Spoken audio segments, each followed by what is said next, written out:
शुभोदय बच्चों। आज हम 9वीं कक्षा का दूसरा पाठ गाने वाली चिड़िया के बारे में देखेंगे। गाने वाली चिड़िया पाठ की विधा क्या है बच्चों? कहानी। बहुत बढ़िया। पाठ का उद्देश्य देखिए। पाठ का मुख्य चित्र देख चुके हैं। 2 बैल हैं, उनको चलाते हुए एक किसान है। ముఖ్య చిత్రం చూశారు కదండి. దున్నల్ని అదే ఎడ్లు బండిని తోలుతున్నటువంటి రైతు పొలంలో ఉన్నారు.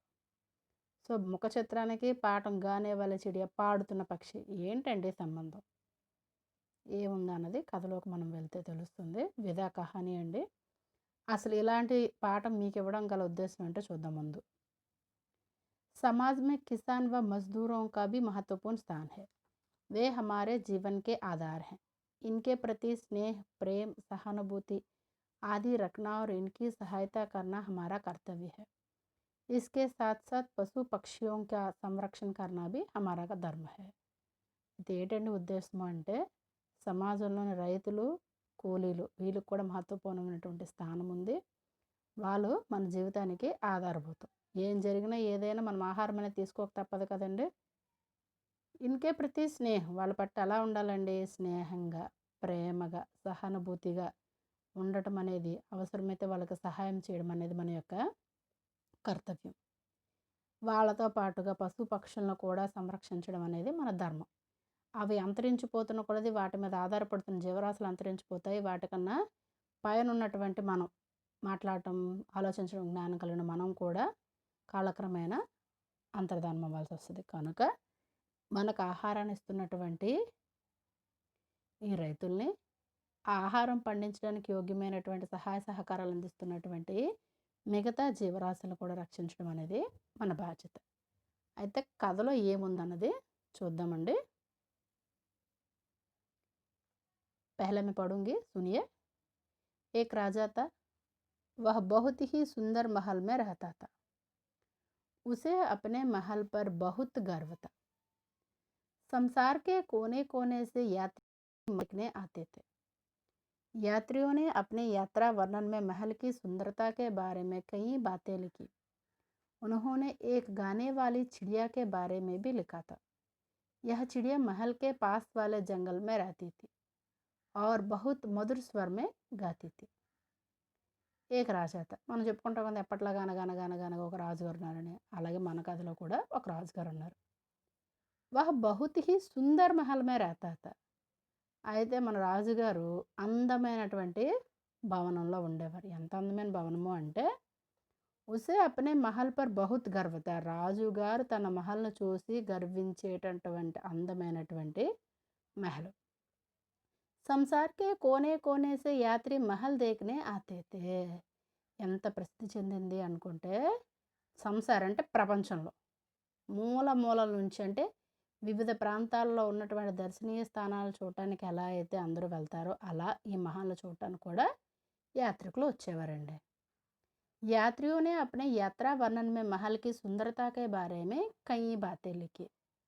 సో వచ్చి చూసామా వెళ్ళామా అని కాకుండా, పూర్వకాలంలో ఇప్పట్లాగా మీడియా అనేది ఎక్కువగా లేకపోవడం కారణం చేత రాసేవారండి. వాళ్ళు చూసినటువంటి ఆ అందమైనటువంటి స్థానం గురించి, అందమైనటువంటి వస్తువుల గురించి, అందమైనటువంటి భవనాల గురించి యాత్రికులు వాళ్ళు చూసిన వాటిని లిఖితబద్ధం చేసేవారు. అలా ఈ భవనం గురించి కూడా రాయటం జరిగింది. उन्होंने एक गाने वाली चिड़िया के बारे में भी लिखा था. మహల్ చూశారు కదా, పాట పాడే పక్షి గురించి కూడా రాశారంట. ఏంటి ఆ పాట పాడే పక్షి? యహ చిడియా మహల్ కే పాస్ వాలే జంగల్ మే రహతీ థీ. అయితే మహల్ చూడటానికి వచ్చిన వాళ్ళ దగ్గరలో ఉన్న మిగతా ప్రాంతాలు కూడా చూస్తారు కదండి. అలా అడవిలోకి వెళ్ళడం, ఆ అడవిలోని పాట పాడేటటువంటి పక్షిని వాళ్ళు కూడా తెలుసుకోవడం, కలుసుకోవడం అనే విషయాన్ని వాళ్ళ యొక్క యాత్రా వర్ణంలో రాశారు. और वह बहुत మధుర్ స్వర్ మే గాతీ థీ. అయితే ఆ పక్షి చాలా అందంగా పాడుతుందండి. మనము చాలా పక్షులు గొంతులు వింటూ ఉంటాం, వాటి వెనకాల మనం కూడా పాడటానికి కూనరాగాలు తీయడానికి ప్రయత్నిస్తాం. కానీ ఈ పక్షి చాలా అందంగా అన్నమాట. పి సుశీల లాగా మంచి స్వరం పెట్టుకుని శ్రేయా ఘోషల్ లాగా పాడుతుందటండి. दूसरा पैराग्राफ देखिए। राजा ने इस चिड़िया को कभी नहीं देखा था. यात्रियों द्वारा लिखे गए यात्रा वर्णन पढ़ने को चिड़िया के बारे में पता चला. राजा ने उस चिड़ियों को देखना चाहा. इसलिए अपने सेवकों को बुलाकर कहा, तुम लोगों ने कभी मुझे गाने वाली चिड़िया के विषय में नहीं बताया। जाओ, जंगल से उस चिड़िया को पकड़ लाओ, मैं उसका गाना सुनना चाहता हूँ। అయితే ఇదంతా రాజుగారి మహల్ అంటే ఇష్టం కదండి. మహల్ గురించి ఏం రాశారు అని ఆస్థానంలో ఉన్న వాళ్ళు చదివించుకోవడం వినటం జరిగింది. ఆ క్రమంలో ఈ పాట పాడే పక్షి గురించి కూడా యాత్రికులు ప్రస్తావించడం, అది రాజుగారు వినటం జరగగానే రాజుగారు కోరుకుంటే కొరడా దెబ్బల కరువేమని ఉంటుందేటండి. సో వెంటనే ఎప్పుడు ఈ పక్షి గురించి నేను వినలేదని రాజుగారు ఆశ్చర్యచకితులయ్యారు. రాజా ने इस चिड़िया को कभी नहीं देखा था, ఎప్పుడు చూడను కూడా చూడలేదు. यात्रियों द्वारा लिखे गई यात्रा वर्णन पढ़ने से राजा को चिड़िया के बारे में పతా చలా. చూడలేదు వినలేదు, మరి ఎలా తెలిసిందండి. సో ఈ యాత్రికులు రాసినటువంటి యాత్రా వర్ణను చదివి వినిపించుకోవటం ద్వారా ఆయనకి పక్షి గురించి తెలియడం జరిగింది. రాజానే ఓ చిడియాకో దేకనా చాహ. వెంటనే రాజుగారి తలపొచ్చింది, నేను ఆ పక్షిని చూడాలి. ఇస్లియే అప్నే సేవకోంకో బులాకర్ కహా. ఎప్పట్లాగా మన కథల్లో ఉంటాయి కదండి, చప్పట్లు కొట్టడం లేదా గంట కొట్టడం, సైనికులు రావడం, అలానే ఇక్కడ కూడా జరిగింది. तुम लोगों ने कभी मुझे गाने वाली चिड़िया के विषय में नहीं बताया.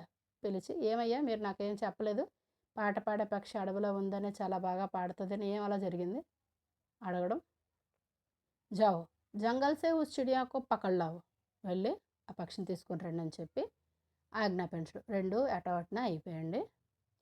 మేము ఉస్కా గానా సున్నా చాతా హూ. ఏం చేస్తాడు, దాన్ని చంపేస్తాడా, లేకపోతే ఎందుకు పాడుతున్నావు అని దాన్ని ఏమైనా బంధిస్తాడా? కాదండి, తన మధురమైనటువంటి స్వరాన్ని ఈయన కూడా వినాలనుకుంటున్నాడు. तीसरा अनुच्छेद देखिए. राजा के सेवकों ने भी उस चिड़िया को कभी नहीं देखा था. అయితే ఏమైందండి, ఎప్పుడు రాజుగారి సైనికులు కూడా ఆ పక్షిని చూడలేదు. నా హీ పూరే దర్బార్ మే కోయి ఇస్ విషయ కే బారే మే కుచ్ జాంతా థా. అయితే పూర్తిగా ఆస్థానంలో ఉన్న ఏ ఒక్కరికి కూడా ఈ విషయం గురించి ఏమీ తెలియదు. తెలిసిందే కదండి, కస్తూరి తన దగ్గర ఉన్నటువంటి కస్తూరి నుంచి వచ్చే సుగంధం ఏ విధంగా అయితే తెలియదో, అలాగే మన దరిదాపుల్లో ఉన్నటువంటి అందమైన విషయాల గురించి, అద్భుతమైనటువంటి స్థానాల గురించి మనకే తెలియదు. అలాగే అక్కడున్న ఆస్థానంలోని వ్యక్తుల పరిస్థితి. చిడియాకో ఢూండ్నే సైనిక్ జంగల్ మే గయే. మొత్తానికి చేసేది లేదు, ఎక్కడ ఉందో ఏ విషయాలు ఏం తెలియదు. రాజుగారు అయితే ఆజ్ఞాపించారు. సైనికులు పని కట్టుకొని అడవిలో పక్షిని వెతకడానికి వెళ్ళారు.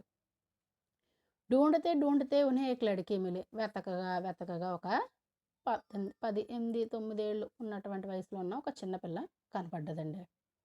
జిస్నే చిడియాకో గాతే హుయే దేఖా థా.